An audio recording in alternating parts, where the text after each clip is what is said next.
Tuesday morning to you viewers of Sararights TV, wherever you could be. I would like to thank you so much for being part of the biggest TV in Arua City. Of course, my name is the Senior Geroh, the host of the show. This is the Sports Show live here on the TV. Of course, with you, we shall be discussing a number of sporting stories developing as far as the day is concerned. Of course, we have got a number of them to talk about in that. Of course, the World Cup is showing a number of interesting things. I will be discussing with you what are those some of the most interesting things happening right now in the World Cup. But the biggest one is Team Pakwats Youngsters that will be hosting the Lions at Luo Grounds down in Nebi Municipality.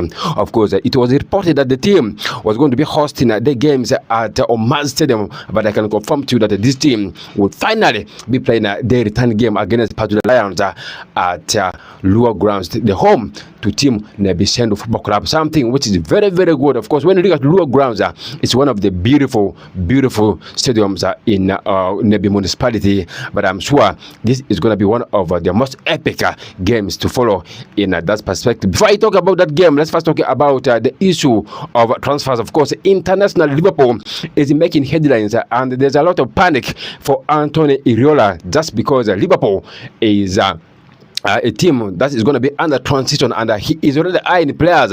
Who are those players? Of course, there's a big one for him. He is already talking about a player in the names of Yan Diamante from RB Leipzig. The player comes from Africa, but from Morocco. So Liverpool is monitoring the situation very, very seriously. Real Madrid are already into the mix in the deal of Matheus Fernandes from West Ham United, with the speculation that linking that the player is desperately interested in joining Manchester United, and Paris Saint-Germain is equally interested in that. Of course, let's first begin from home, and we talk local sports first. Of course, the Arua City ball games are currently set to be underway very, very soon, and a number of schools are already preparing themselves so much for these games, and I can confirm to you that all the schools are now waiting for the real information from the RCC to see that he confirmed which schools will be participating in that. Of course, the schools have already finished the issues to do with the registration, and very, very soon in Arua City you will be seeing these games kicking off very, very soon. I'm talking about the secondary school games and the primary school ball games respectively. All the schools are already preparing themselves to see how these games will be transpiring in that regard. But the most beautiful thing has been the issue of talent identification in West Nile when it comes to the issue of athletics, and we're seeing how these schools will be performing in that. Of course, schools like Arua Public Schools, like Malaysia School, like Morigaros, schools like Arua Asia, this school are some of the elite schools in Arua City who are doing extremely very well when it comes to some of these games. But we are yet going to be seeing how the schools perform. The biggest challenge is the issue of hooliganism, schools fighting each other. It has been reported that Arua Public Secondary School, not forgetting, but actually these are some of the schools that have got that hooliganism behavior in them. So we are urging these schools to stay calm when it comes to some of these games, to see that we avoid some of these kind of issues in the game of sports. Of course, hooliganism cannot promote the game of sports. Of course, when schools start to fight among each other, you realize that it is to do with hatred comes automatically among the students, and even sometimes the school administration and the public suffers a lot of consequences in that regard when it comes to issues to do with the firing of tear gas and stuff like that. So this is something that I am praying that they are not there when it comes to some of these school engagements. Of course, the ball games are set to kick off very, very soon. This story was reported by our own journalist. I'm talking about Ronald the Portuguese. Thank you so much for giving us that sort of vibrant information regarding the school's actual engagements when it comes to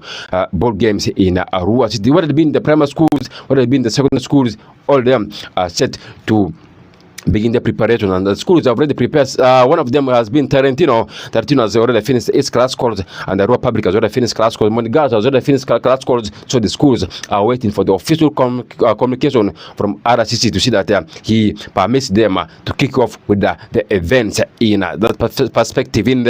Let's leave it in that, and we'll talk about the return of Samson Sizokuti at lower ground. Of course, Pakwati Young Stars will be hosting Padula Lions in the return league of the FIFA Big League Promotion Playoffs. Of course, the first league was played at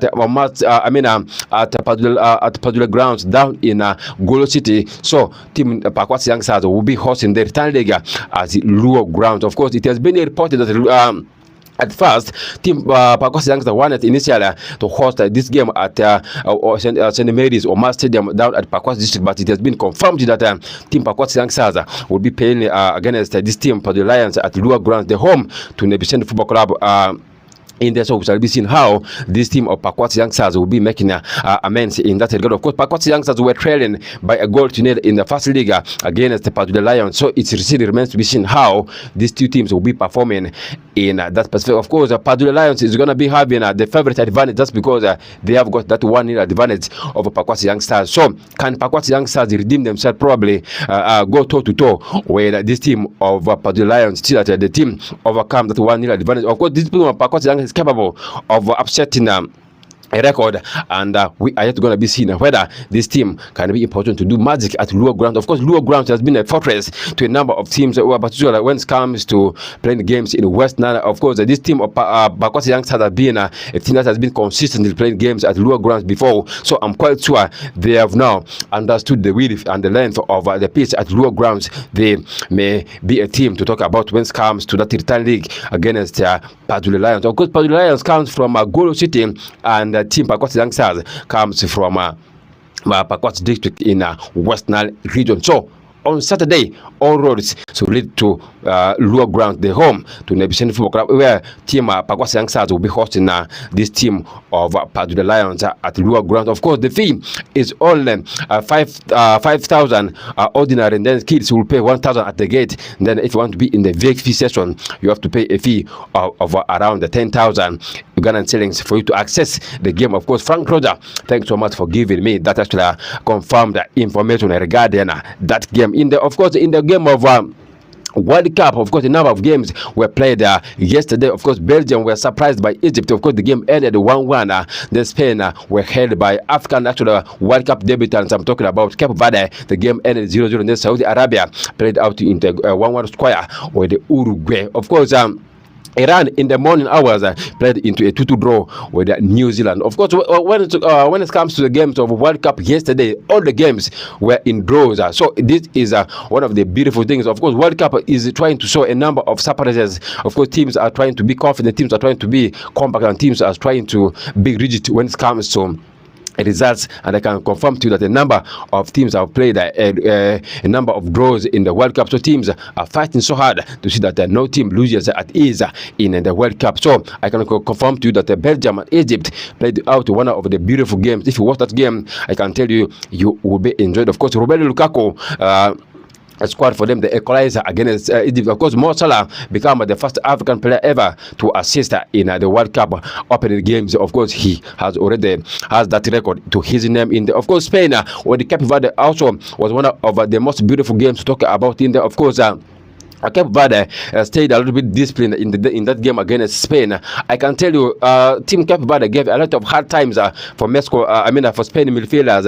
You could talk about players like that, almost the likes of Pedri, the likes of Rodri. They suffered in the middle of the pack. But I can tell you, credit needs to be given to this team of Cape Verde. Of course, the team stayed compact at the middle of the pack. The team stayed compact in the defense line. Of course, they showed a lot of resilience. They showed a lot of discipline when it comes to playing against Spain. Though Spain had the lion's share of the threats when it comes to going forward, Spain did not find the back of the net. Of course, that's because of the discipline level that the team of Cape Verde showed in that game against Spain yesterday. I can tell you, Yamal was not actually shown in that game, though he came off the bench, but his actual performance was all to the billion. The likes of Nico Williams into the mix, but their magic was not enough to see that Spain surpasses against Cape Verde. Of course, Cape Verde is the only team in Africa that is having its own debut in the World Cup. So this is one of the beautiful things. So far, African teams are doing extremely very well in the World Cup.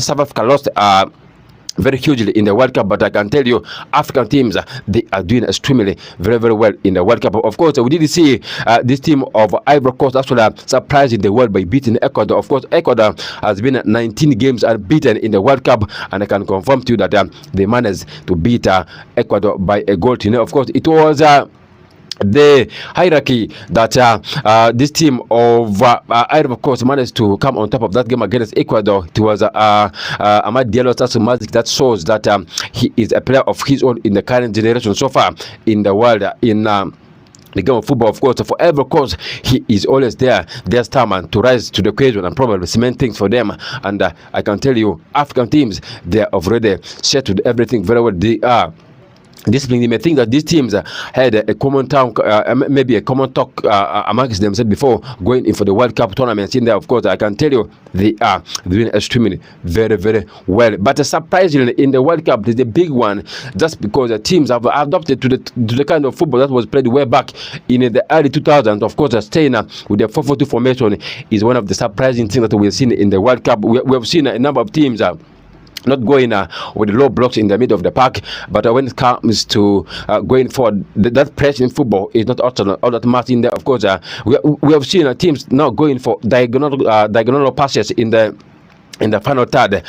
We did see that one against that Ivory Coast had that one against Ecuador. We did see Brazil having that one against Morocco. Teams have not adopted to having that diagonal pass so that they attacker, the opposite team. Of course, a number of teams have not are trying to adapt to this. Of course, the teams have stayed a little bit disciplined, and I can tell you, the 4-4-2 formation is currently ongoing at the World Cup. We have seen a number of years that football comes to be a transitional one. Coaches have tried to be flexible. Coaches have tried to come with the new tactics. Coaches have tried to come with their back three. They're those who are playing back five. They're those who are playing back four. But they're trying to be flexible enough in the final third, but I can confirm to you that in the World Cup so far we have seen teams have gone back to the old days of football, playing a 4-4-2 formation.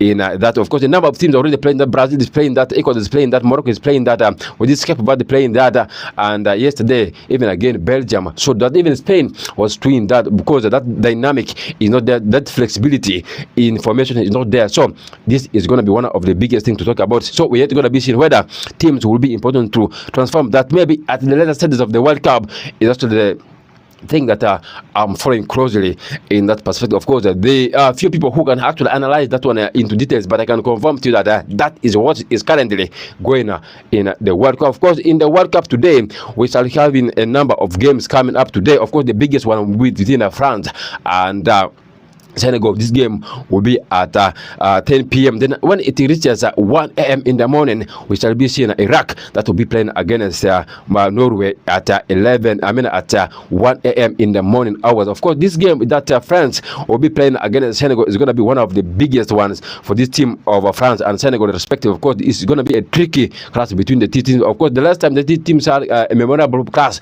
was way back in 2002. That's when the teams had one of the outstanding performances in the World Cup. I can confirm to you that this is going to be a big game. Of course, their group is being touted to be the group of death in there. Of course, they are in group H. Of course, France and Senegal, they have got a mountain climbing fixture today in there. Of course, this game will be at 10 p.m. So we shall be seeing whether these teams will be showing a quality that they're having on the pitch. Of course, the level of preparation that the teams have. Of course, Senegal has been a team that has gone into the World Cup for the third consecutive season, and the team went into this year's World Cup unbeaten when it comes to their group stage games in there. Of course, we shall be seeing whether this team will be making big settlements in the World Cup. Of course, they were ugly things for them that happened when it comes to the African Cup of Nations. Of course, we did see African Cup of Nations being overturned. Of course, Senegal won it on pitch, but when it comes to other actual decisions, we did see their actual win was overturned just because of the code of conduct that they showed on the pitch. Of course, they walked away after a controversial penalty was awarded against them by the referee as Morocco equalized in that Pacific. Of course, Senegal were crowned the champions at first, but CAF overturned the result, and then the trophy eventually was given to Morocco. So we are going to be seeing whether that's going to be one of the demoralizing factors for them. But I think this should be one of the motivational factors for them to see that they go actually toe to toe against this team of France that has got a number of youngsters, the likes of Kylian Mbappé of this world, the Desire Doués of this world, the Dembélés of this world, they already into that team of France. In the Michael Olises, who are doing extremely very well in the current football in the European nights in that. But we are going to be seeing how this team will be actually facing France in that perspective. Of course, France will be desperately so much interested in avoiding the error that happened way back in the Qatar, whereby they lost out in 2 different occasions to Argentina. Whether we shall be seeing this team of France will be important to have that strong performance against Senegal. Of course, Senegal is one of the tricky games to play against. Of course, they have got all the stars, the left of Koulibaly of this world into the team of Senegal. We have got players like Sadio Mane of this world, they're into that team. The Camaras, they're into that team of Senegal. But the Mendy, who will be at the goal for that team of Senegal, is into the mix. So it's going to be a tricky affair. Of course, tactically, Senegal has been one of the most improved teams in Africa when it comes to the game of football. Of course, the team has tried to play a beautiful game of football here in Africa. So we're going to be seeing whether this team of France will be having that actual elite performance against Senegal. Of course, Senegal is going to be one of the trickiest games for them to play in. Of course, when you look at this, of course, Senegal seems to be the underdog in this game against France. That's because France has got all the artilleries to actually surpass them, but I can confirm to you that don't underrate this team of Senegal against France. So probably you could be seeing a toe-to-toe end between these two teams. But I can confirm to you that it's going to be a game to talk about. It's going to be a game of its own. It's going to be a game of full of black stars. Of course, Senegal has got a number of black stars in the team. Of course, Team France equal has got a number of black stars who are of African origin, but they switch their legends to France national team. So it's going to be what is going to be in that game at 10 p.m. Of course, when if you ask me, I can tell you it's going to be a game of huge black affair. France has got all the youngsters. Senegal equal has that. Ghana, Senegal, who are the powerhouses in Africa, do the magic. Ghana, France equal the favorites to win the World Cup, do also the magic to see that they also surprise the world. This is going to be an interesting game, and I can confirm to you that what you have to do is don't miss this game. This game is going to be at 10 p.m. East African time. We shall be all over the screens to watch this game, how it will end in the World Cup in that perspective. Of course, leaving that one there. But before I call it quit in that actually in the preview of that game against France today, I can confirm to you that in my own prediction, I'm looking at Senegal being the favorites in this game. Of course, they are capable of doing a magic. But I'm telling you, this is going to be an interesting game because all these teams are going to be staying disciplined. All these teams are going to be playing their best game. They'll be showing the best attack. They'll be showing the best defensive line. They'll be showing the best in the middle of the pack. So we're going to be seeing what will be happening. But I can in my own view, I'm going for a 2-1 win for that team of France against Senegal. But there's a big one, of course. Didier Deschamps, the coach of France national team, did say that Kylian Mbappé needed to improve on his defensive role for the national team for them to attain something good. Of course, there's a big dilemma in that team of Senegal, whereby there's a huge one. As Didier Deschamps is actually in a very big dilemma, as I said, because he wanted to use Kylian Mbappé as a center forward and Ousmane Dembélé. There's a huge dilemma whether to use Kylian Mbappé or as the number 9 striker or as Ousmane Dembélé. There's a very huge dilemma in that perspective. So it's not down to Didier Deschamps what to do in that. Of course, he has been one of the most actual flexible coaches when it comes to player selection. So we are going to be seeing how he will be assembling that team. As I said, I'm going for a 2-1 winner for Senegal. I mean, a 2-1 win for this team of France against Senegal in that perspective. Of course, moving into the world of transfers, there's a big one happening at Sararights Park down in England. Of course, Crystal Palace have already appointed Lions actually manager. I'm talking about Pierre Sagi as the new head coach to to replace this guy. I'm talking about Olivier Glasner. Of course, Olivier Glasner left them at the end of the season, and the Crystal Palace have already signed this coach. I'm talking about Pierre Sagi from Lille. Of course, Pierre Sagi is only 47 years old. He replaces Olivier Glasner, who left the Eagles at the end of the season. So he has signed a I mean, he has signed a 3 years contract. Of course, Olivier Glasner spent around 2.5 years at Crystal Palace, and at Crystal Palace, he had a number of good times actually winning for them 3 trophies. Of course, winning the FA Cup, winning the the UEFA Conference League, and also winning the Carabao Cup was one of the beautiful things that he achieved with this team of Crystal Palace. And I can confirm to you that Olivier Glasner is going to be one of the most actual coaches in the history books of Crystal Palace. But Pierre Sagi has got a very, very huge task to perform at Crystal Palace. Of course, he is a good in actually transforming in the, of course, at Lens down in Paris Saint-Germain. He made the team to qualify for the Champions League position for the first time after 120 years. That is something very, very huge.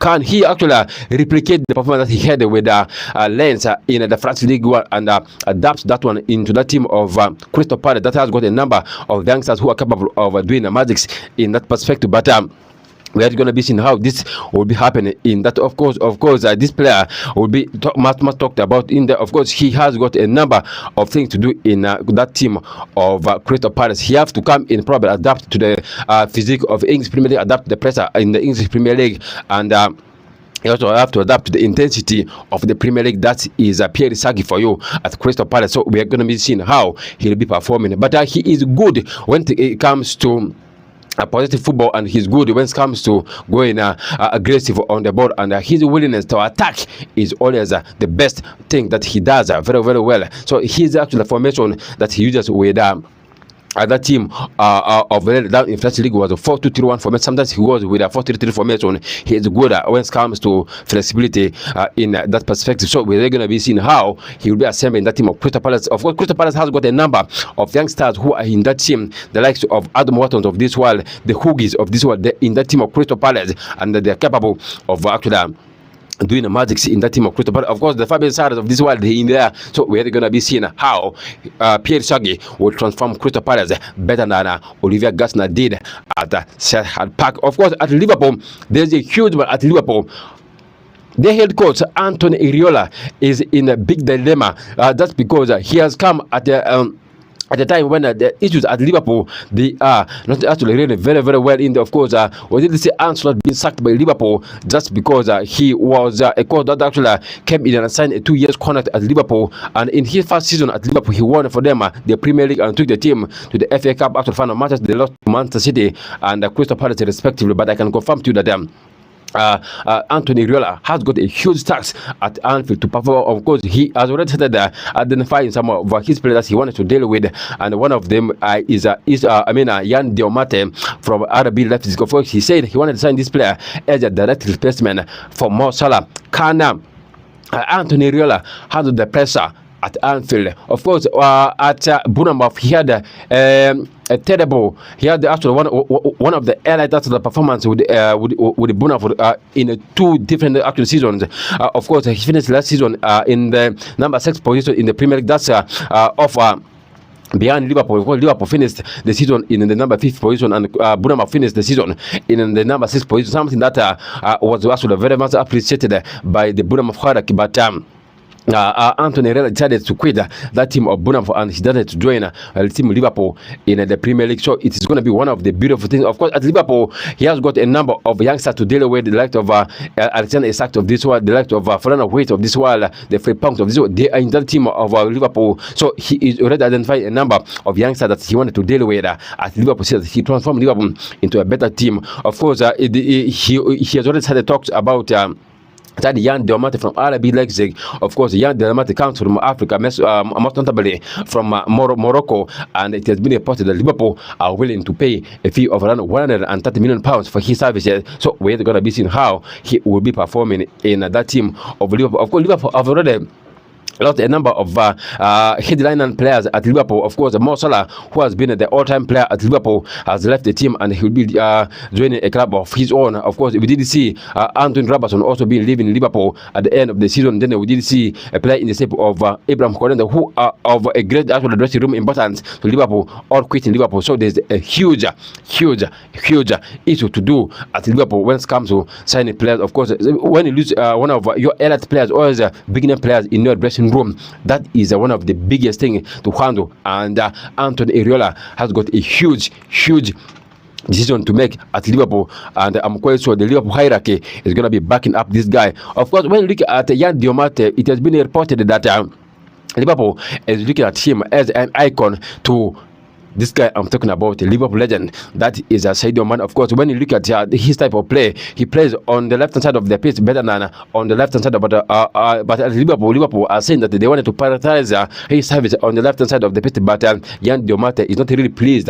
with the decision that Liverpool is trying to give him. Of course, he wants to play on the right hand side of the pitch. Of course, when you have players like Cody Gakpo of this way into the mix on the right hand side of the pitch, there will be intense competition in that position. So Yan Diomate is the talking point right now. Of course, a number of teams have been talking about his service, including Manchester United, Liverpool, and Paris Saint-Germain. They have all been tracking the 19 years old service. So it still remains to be seen whether the player can be in position to create that team of RB Leipzig in German Bundesliga. In there, of course, in the Tuesday's gossip column, I can confirm to that Real Madrid have already made actually contact with the West Ham United for the services of their midfielder. I'm talking about Matheus Fernandes, the Portuguese midfielder. Of course, Manchester United had been also interested in the Ivory Coast international, but it still remains to be seen what will be happening in that perspective. But the first thing first, let's first bring it from here, and I tell you some of the gossip column that is happening here. Of course, Real Madrid have made a contact regarding a move for West Ham. Is actually Matheus Fernandes, but Manchester United remains front runners for the Portuguese midfielder. This is according to the team talk, but I can confirm to the when Paris, I mean clubs like Real Madrid are into the mix for the services of some of this kind of players. It's always very, very hard to deal with. Of course, Perez, together with Jose Felix Moreno at Real Madrid, they have signed a number of players already. They have signed Dumfries for Inter Milan. They have signed this player I'm talking about, they are also interested in signing Bernardo Silva. They are interested in signing a number of players. Of course, they already signed this player I'm talking about, Marc Cucurella from Team Chelsea already. So Team Real Madrid are rebuilding themselves so much in there. Of course, they have now ended the race to sign this player I'm talking about, Matheus Fernandes from West Ham. Of course, West Ham United are relegated down in the Champions position. They will be playing in the Championship actually. Again, there, so it still remains to be seen whether they can be important to catch up this player. Of course, they are saying that if any team is interested in the services of this player, the team has to pay a fee of around £80 million for his services. Of course, Paris Saint-Germain were linked to his services. Manchester United were linked to his services. Now, Real Madrid have now entered the race, but Manchester United he's actually preferred destination for this player. Of course, Manchester United had direct actually talk with his representatives, so we're going to be seeing whether this deal can be in position to happen. Of course, Bayern Munich are set to sign a Morocco forward. I'm talking about Ismail Sabera. Of course, the 25-year-old PSV Eindhoven player is in the transfer, but this team is saying that if any team wants this player, the team has to pay a fee of around £45 million, and Bayern Munich are set to sign this guy. And I can confirm to that Fabrizio Romano yesterday did put forth that this player has already agreed personal terms with Bayern Munich already, so it's seemingly meant to be seen whether this deal can be finalized in the few weeks time. Of course, in England right now, the transfer market is being open officially. Of course, on the 15th of this month, the transfer market was open and it will be closing on the 1st of September. In that perspective, of course, Real Madrid have inquired about Felix make a situation at Borussia Dortmund, although the German players as a former club Manchester City and their rivals Manchester United are also running for his services, and the 25-year-old player is keen on leaving Borussia Dortmund. This is according to Sky Sports in Germany. Of course, Barcelona's option to sign Marcus Rashford for a fee of around 30 million euros, this is equivalent to £35 million, is set to expire without them choosing to make the 25-year-old, the 28-year-old move on loan from Manchester United to Barcelona permanent, and this is according to ESPN. Then Leeds United are lining up a move for every coach center back. I'm talking about Usman Diamate from Sporting in there, of course, which could be the players are favourite to replace the West defender. I'm talking about Joe Rondon. That is according to Football Insider. Ipswich Town and Hull City are interested in signing England and England goalkeeper Nick Pope, with the Newcastle United willing to sell the player in a fee of around £5 million. That is according to Team Talk. And then West Ham United are among a number of English clubs keeping tabs on performance of West Ham winger. I'm talking about Nesto Irakunda, the Australian, is currently playing in the World Cup. These are some of the stories that I have prepared for you this very morning. I'm out of here. Let's meet again some other time. Bye bye for now.